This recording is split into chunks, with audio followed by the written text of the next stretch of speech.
Shoqëria Rajonale e Ujësjelljes Kanalizimeve SHA Shkodër ka nisur shtrimin e asfaltit në zonën e Golemit dhe Dobraçit, pas përfundimit të punimeve për vendosjen e linjës së re të furnizimit me ujë. Ndërhyrja përfshi një segment prej rreth 2 kilometrash.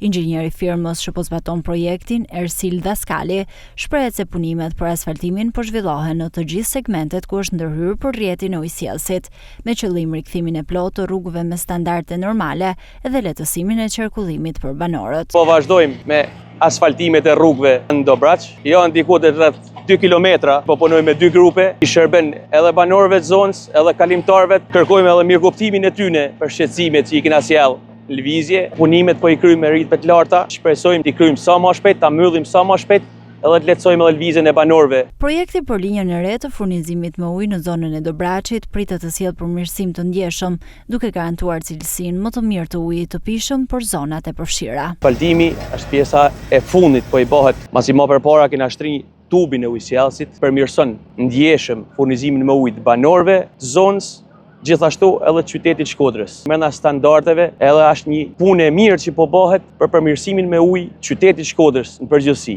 I baj thirrje banorëve të zonës që të paraqiten pranë zyrave të ujësjellësit për lidhjen e kontratave të reja ose për me ndryshu kontratën e vjetër me këtë trend që do hapin tani, me linjën e re që po bëhet. Me këtë investim do ulen humbjet në rrjet dhe do përmirësohet furnizimi me ujë i gjithë zonës. Ky investim është pjesë e një projekti më të gjerë për modernizimin e rrjetit të ujësjellësit në Shkodër, ndërsa punimet pritet të përfundojnë brenda afateve të parashikuara, duke e kthyer në një lehtësim konkret për komunitetin.